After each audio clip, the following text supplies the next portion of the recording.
श्रीराम समर्थ. श्रोते हो नमस्कार. भगवान नारायणाची स्वारी. गरुडाला जे महत्त्वज्ञान आहे, जो नीतिसार आहे, तो सांगते तुमच्या माझ्या कल्याणाकरता सांगते. अनेक जीवनामध्ये अशा गोष्टी घडत असतात की माणूस त्या गोष्टींमधनं जात असताना, त्या जीवनामध्ये अनुभवत असताना आणि काही गोष्टी प्राप्त करायच्या असतात, या मनाने चांगल्या गोष्टींचा त्याग करतो आणि वाईट गोष्टींचा स्वीकार करतो. कारण त्याला काहीतरी प्राप्त करायचं आहे. करतो कशासाठी? त्याचं ध्येय काहीतरी ठरतं, त्यावेळेला तो आपल्या कर्मामध्ये बदल करतो. मग आपलं ध्येय काय असलं पाहिजे? आपण योग्य ध्येय निश्चित करणं किती गरजेचं आहे, याचं प्रत्येक पदोपदी जीवनामध्ये कशा प्रकारे उपयोग होतो, कशा प्रकारे फायदा होतो, याचं वर्णन अनेक नीतीमध्ये सांगितलं आहे. चाणक्य नीती असेल, भगवंतांनी सांगितलेली गीता असेल, त्यानंतर भगवंतांनी सांगितलेले वेगवेगळ्या ठिकाणचा नीतिसार असेल, या सगळ्या गोष्टींमध्ये भगवंताला सांगायचं एकच आहे की काहीही झालं तरी जोपर्यंत आपण भगवंतांनी निश्चित केलेल्या नीतिमूल्यांचा उपयोग जीवनामध्ये करत नाही, तोपर्यंत पाहिजे त्या गोष्टी प्राप्त होतच नाही, कितीही धडपड करा. मग आपण अनेक वेळा बघतो, अनेकांचं असं मत असतं की आम्ही हे करायला गेलो, नाही आमचे तर हे चांगले आहेत, नाही आमचे तर ते चांगले आहेत. भगवान सांगतात, गरुडा तुला सांगू का? जानियात प्रेषेण भृत्यान बांधवान व्यसनागमे मित्रमापदी कालेच भार्यांच विभवक्षये. आपण जेव्हा काम करतो तेव्हा आपल्याकडे काम करणाऱ्या सेवकांची परीक्षा होते. कारण बघा, महाराज कीर्तनात खूप छान सांगायचे, आपल्या घरी कामाला आलेले अनेक लोक आपल्याकडची परिस्थिती पाहून तिथून निघून जातात. उदाहरण ते सांगायचे की आपल्याकडे लावलेली भांड्यावाली ज्या दिवशी आपल्या घरी पाहुणे जास्त आलेले दिसले, ती मागच्या गल्लीतून निघून जाते आणि दुसऱ्या दिवशी सांगते, बाई माझं काल तब्येत बरी नव्हती, मी नाही येऊ शकले. बरं, आजकाल फोनची सुविधा उपलब्ध आहे, तरी कोण खरं बोलतं आहे हो? नेमकी आपल्याला ज्या दिवशी गरज असते त्या दिवशीच आपण ठेवलेले कामावरचे लोक आपल्या उपयोगाला येत नाही, त्या कार्यामध्ये ती परीक्षा असते. कार्यामध्ये जे संलग्न सेवक आहेत यांची जेव्हा काम पडतं, जेव्हा रोजचे 4 भांडे घासायला तर कोणी येणारच आहे, पैसे मिळत आहेत, पण ज्या दिवशी खरंच गरज आहे त्या दिवशी येणं म्हणजे इथे त्या सेवकाची परीक्षा आहे. जेव्हा दुःख होतं, आपल्यावरती काहीतरी जीवनामध्ये असा प्रसंग निर्माण होतो की मोठ्या पेचात व्यक्ती अडकतो, त्या दिवशी आपल्या बांधवांची परीक्षा होती. ज्या वेळेला आपल्यावरती वाईट वेळ येते, विपत्ती काळ येतो, त्यावेळेला मित्राची परीक्षा होती. आणि ज्या वेळेला आपल्या जवळचं द्रव्य नष्ट होतं, ऐश्वर्य संपतं, त्यावेळेला आपल्या स्त्रीची, आपल्या पत्नीची परीक्षा होत असते. भगवान म्हणतात, गरुडा यो ध्रुवाणी परित्यज्य यद्ध्रुवाणी निवेशते ध्रुवाणी तस्य नश्यन्ति यद्ध्रुवं नष्टमेव च. गरुडा, जो व्यक्ती आपल्या जीवनातलं ध्येय सुनिश्चित करत नाही किंवा सुनिश्चित केलेली गोष्ट घटकेमध्ये बदलत राहतो, तिचा त्याग करतो, आणि अनिश्चित म्हणजे सुनिश्चित जे चांगलं आहे, जे योग्य आहे आणि जे चिरकाल टिकणार आहे, त्याच्यासाठी लागणाऱ्या तत्वांचा, तात्पुरत्या प्राप्तीच्या गोष्टींसाठी त्या ध्रुव तत्वांचा त्याग करून तात्पुरत्या सुखासाठी अनितीचा वापर करतो. त्याच्या एक लक्षात यायला पाहिजे की जेव्हा तो अनितीला निवडतो त्यावेळेला त्याच्या सुनिश्चितपणाचा ध्रुव जे काही सुख आहे त्याचा तर नाश होतोच होतो, पण अनिश्चित जे आहे त्याचा तर नाश होणारच आहे. त्याकरता निश्चित केलेलं कार्य जे चांगलं आहे आणि जे ध्रुव आहे, जे चिरकाल टिकणार आहे, त्या तत्वांचं अनुकरण करणं ही फार महत्त्वाची गोष्ट आहे. ते केलं तर नक्कीच जीवन आनंदमय होतं. जीवनामध्ये काही नाही हो, खूप काही सांगितलेलं नाही आहे. गरुडा, मातृवत परदारेषु परद्रव्येषु लोष्टवत आत्मवत्स सर्वभूतेषु यः पश्यन्ति स पंडितः. ज्ञानी हुशार व्यक्ती कुणाला म्हणायचं, धर्मपरायण कुणाला म्हणायचं? जो परस्त्रीला मातृभावानी वाढवतो, दुसऱ्याचं द्रव्य मातीमोल समजतो आणि सगळ्या प्राण्यांशी आपण आपलं ज्याप्रमाणे समर्थांनी जसं सांगितलं आहे ना की दुसऱ्याचा चिमटा घेतला, आपण दुसऱ्याला चिमटा घेतो. हे केव्हा त्याचं दुःख कळतं? जेव्हा आपल्याला कोणी चिमटा घेतं त्यावेळेला दुसऱ्याला चिमटा घेण्याचं काय त्रास आहे तो तेव्हा कळतो. सगळीकडे आत्मदर्शन, सगळ्यांना आपल्याला जी भावनेनी सुखदुःख होतं त्या भावनेनी इतरांनाही सुखदुःख होत असेल ही भावना जोपासणारा व्यक्ती ज्ञानी आहे. गरुडा, खरं सांगू का तुला, अरे परदारेच्या, परद्रव्याच्या, परधनाच्या, परसुखाच्या मागे लागणारे खूप सापडतात, पण सापडत नाही तर कोण आहे माहिती आहे का?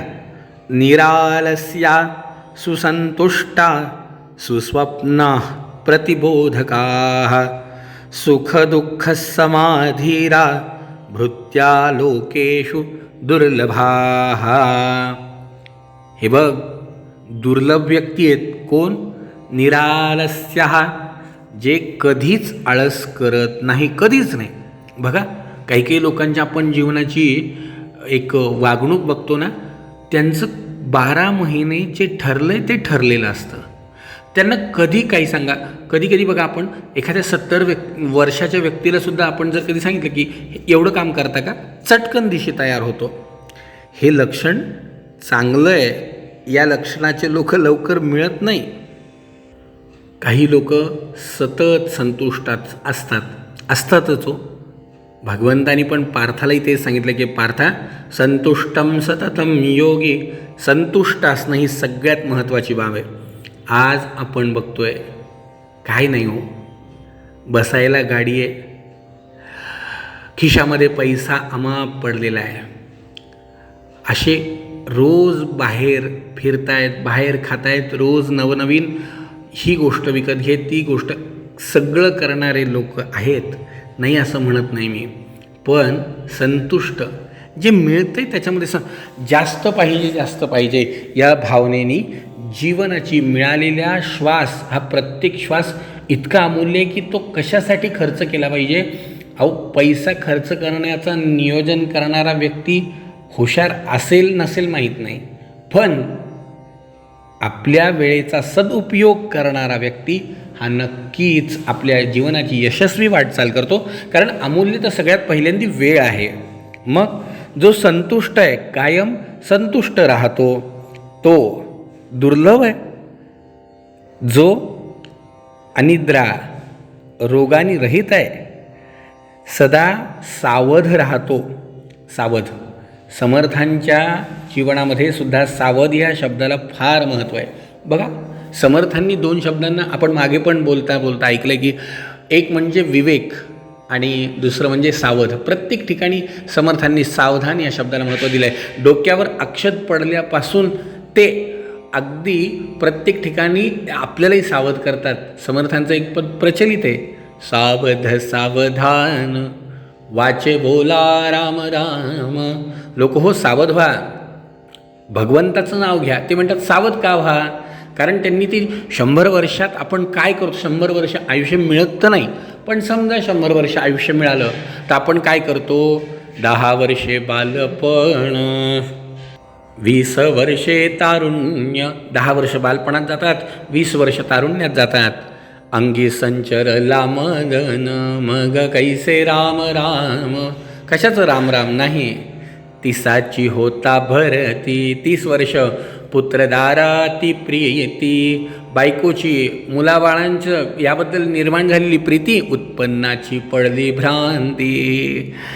मग रात्रंदिवस पैसा तिथे कैसी ईश्वर प्राप्ती, तिथे नाही. 40 वर्षे झाली, डोळा 40 आली, काही दिसे नासे झाले, पडली नेत्रासी भूली. सावध व्हा, तिथे तरी सावध व्हा. नाही, 50व्या वर्षी समर्थ म्हणतात, ज्या वेळेला 50 वर्ष झाले, हलती दातांच्या पंक्ती, काळे केस शुभ्र होती, डोक्यावरचे केस पांढरे होतात, त्याला म्हातारा म्हणती. सावधान, 60ची बुद्धी नाठी, हाती घेऊन या काठी, वसा वसा लागे पाठी. त्याला हसती कार्टी, 70ची हीच रचना. 70 वर्षापर्यंत गेलो समजा. अहो काय करावं म्हणलं, गुडघे दुखत आहेत, कंबर दुखतीये, याच्यातलं ऑइल संपलं, त्याच्यातलं ऑइल संपलं, असं करत करत 70ची हीच रचना. बसली जागा उठवे ना, हलवे ना, बोलवे ना, मग दिसतो केवलवाना.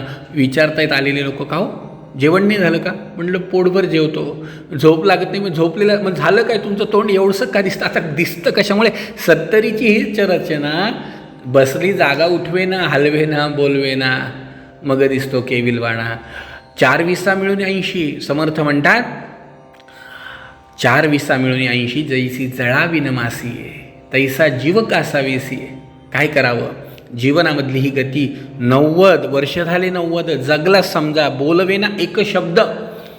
दारापुत्र प्रबुद्ध, म्हणती मरून का बद्ध.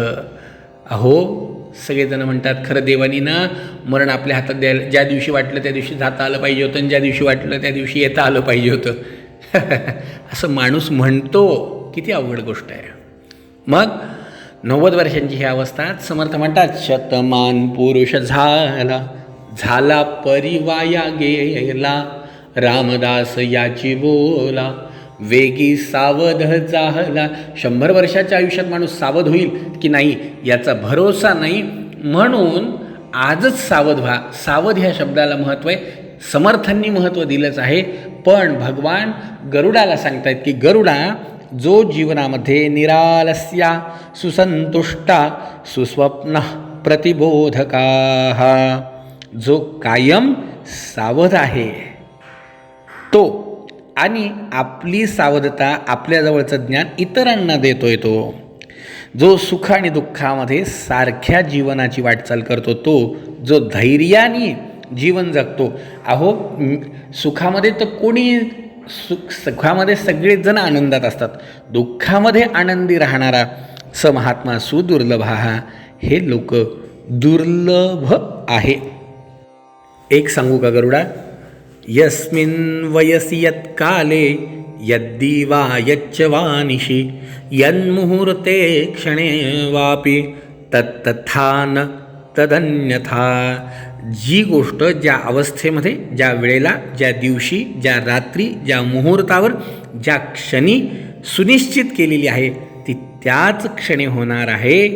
बाकी कितीही कोणत्याही प्रकारे काहीही केलं तरी त्याच्यावर परिणाम होणार नाही. मग प्रयत्न कशासाठी करायचे? इथे आपण मनाची अवस्था अशी होऊ शकते की मग होणार आहे जेव्हा तर तेव्हाचं पाहून घेऊ. समर्थ म्हणतात तसं नाही. ते जेव्हा होणार आहे ते होणारच आहे, पण ते होणार आहे ते आपल्याला मूर्त रूपामध्ये अनुभवायचं असेल तर त्याच्यासाठी आपल्याला प्रयत्नच करावे लागतील. होणार तर आहेच, पण ते कळालं तर पाहिजे ना. अशा बऱ्याच जीवनामध्ये गोष्टी होऊन जातात, आपल्याला कळतात का? नाही. अहो मला सांगा, अनेक जीवनामध्ये आपल्या अनेक गोष्टी घडतात, आपलं लक्ष तरी असतं का? नाही. प्रत्येक श्वासाश्वासाला आपलं आयुष्य संपतं आहे, त्याच्याकडे तरी आपलं लक्ष आहे का मंडळी? मृत्यू येऊन उभा राहतो. समर्थ म्हणतात, ज्या क्षणी मृत्यू येऊन उभा राहिला तत्क्षणी कोणी घालू शकेना पाठी. होता मृत्यूची आटाटी, कोणी न घालू शके पाठी. सर्वंत्रासही ताटातुटी मागे पुढे, कधीतरी जायचंच आहे ना मागे पुढे. मग सगळ्यात महत्त्वाची गोष्ट क्षण लक्षात आलं पाहिजे. मग जीवनामध्ये काय केलं पाहिजे? सत्यम शौचम मनःशौचम शौचम इंद्रिय निग्रह सर्वभूते दया शौचम जलशौचंच पंचमम. एक लक्षात ठेव, कायम तुला सांगतो, 5 तीर्थ आपल्या स्वतःजवळ आहे. सत्यातून निर्माण झालेली शुचिता हे एक तीर्थ आहे. मनाची शुद्धी हे एक तीर्थ आहे. इंद्रियांचा निग्रह हे तीर्थ आहे. सगळ्या प्राणीमात्रांवर केल्या जाणारी दया हेही एक तीर्थ आहे. ज्या वेळेला माणूस या तीर्थांमध्ये स्नान करतो, बाहेरनी पाणी नाही त्यांनी अंगाला लावलं तरी चालतं तीर्थांचं, पण हे तीर्थ त्याच्याजवळ असले पाहिजे. यस्य सत्यम हि शौचंच तस्य स्वर्गो न दुर्लभः सत्यम हि वचनम यस्य सोऽश्वमेधादिवि शिष्यते. हे बघ, कायम लक्षात ठेव, जो सत्याने वागतो, जो शौच कायम शुचिर्भूत आहे, त्याला स्वर्ग दुर्लभ नाही. आणि एक सगळ्यात महत्त्वाचं की अनेक अश्वमेध केल्याचं फळ फक्त सत्यवचनामध्ये. सत्यवचन एक लक्षात ठेव, जो व्यक्ती यस्य हस्तौच पादौच मनश्चैव सुसंयतम, ज्याचे हात पाय बुद्धी मन चांगल्या मार्गावर आहे, जो विद्या तप कीर्तीने युक्त आहे, त्याला वेगळ्या तीर्थाची आवश्यकता नाही. त्याच्याजवळ गेल्यावरतीच त्याच्या सानिध्यात राहणाऱ्याला सुद्धा तीर्थव्रतादी आचरणाचं फळ नक्कीच मिळतं. गरुडा, काय सांगू रे तुला, खूप गोष्टी आहेत जीवनामध्ये. अधमा धनमिच्छन्ति धनमानो हि मध्यमः उत्तमा मानमिच्छन्ति मानो हि महतान धनम. सर्वसामान्य व्यक्ती धनाची अपेक्षा करतो. मध्यम व्यक्ती प्रकृती भगवंताकडनं प्राप्त झालेलं धन आणि मान या दोघांबद्दल इच्छा व्यक्त करतो की हे दोन्ही पाहिजे. आणि उत्तम प्रकृतीवाला व्यक्ती केवळ आणि केवळ इतरांचा सन्मान हे विचार करतो. त्याचं धन म्हणजे जीवनामध्ये पुण्य पर उपकार पाप हे परपीडा. पुण्य पर उपकार आहे, पाप हे परपीडा आहे.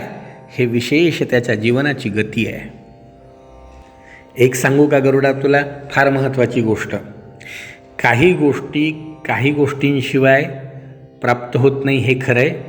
आणि काही गोष्टी प्राप्त करणाऱ्याला काही गोष्टी दिसत नाही. त्याबद्दल तुला विशेष सांगतो की कामातुराणाम न भयम न लज्जा. जो कामाने आतुर होतो ना, त्याला भय आणि लाज दोन्ही वाटत नाही. अर्थातुराणाम न पिता न बंधू. जो धनाच्या बद्दल आतुर झाला आहे ना, त्याला भाऊ दिसत नाही, वडील दिसत नाही. तो त्यांच्यावर विरोध करून फक्त पैसा पैसा करतो. चिंतातुराणाम न सुखम न निद्रा. जो चिंतेने कायम व्यग्र आहे, त्याला सुखही नाही मिळत आणि निद्राही मिळत नाही. क्षुधातुराणाम न बलम न तेजः. जो कायम भुकेला आहे, त्याला बलही मिळत नाही, तेजही मिळत नाही. सगळ्यात महत्त्वाचं आत्मविद्या आत्मज्ञान प्राप्त करणं गरजेचं आहे. का? कारण विद्या नाम कुरूपरूपमधिकं विद्यातिगुप्तं धनम. विद्या साधुकरी जनप्रियकरी विद्या गुरूणां गुरु. विद्या बंधुजनार्तिनाशनकरी विद्या परं दैवतं. विद्या राजसुपूजिता हि मनुजो विद्याविहीनः पशुः. ज्याच्याजवळ आत्मज्ञान आहे, ज्याच्याजवळ विद्या आहे, कुरूप असला तरी विद्या हे त्याचं रूप आहे. धन नसलं तरी विद्या हे धन आहे. जो व्यक्ती विद्येने जीवनामध्ये वागतो तो नक्कीच सत्कर्म करतो. विद्या त्याला सगळ्या जगामध्ये प्रिय करते. विद्या त्याला गुरु बनवते. विद्या बंधू बांधवांचं कष्ट निवारण करते. विद्या ही परमदैवत आहे. विद्याने राजाला सुद्धा आपण म्हणतो ना, स्वजेते पूज्यते राजा, विद्वान सर्वत्र पूज्यते. राजाचा मान देशात, पण विद्वानाचा मान जगामध्ये. विद्या ही माणसाला जीवनामध्ये उच्च पदस्थ नेऊन बसवती आणि विद्याहीन व्यक्ती पशुतुल्य जीवन जगतो. एवढ्याकरता विद्या पाहिजे. विद्या म्हणजे कोणती विद्या पाहिजे? अविद्या नको, कुविद्या नको, आत्मज्ञानाची विद्या पाहिजे. त्या आत्मज्ञानाच्या विद्यामध्ये अजून काय काय येऊ शकतं हा गरुडाला उपदेश केला आहे. तो आपण उद्याच्या भागामध्ये ऐकण्याचा प्रयत्न करू. जय जय रघुवीर समर्थ.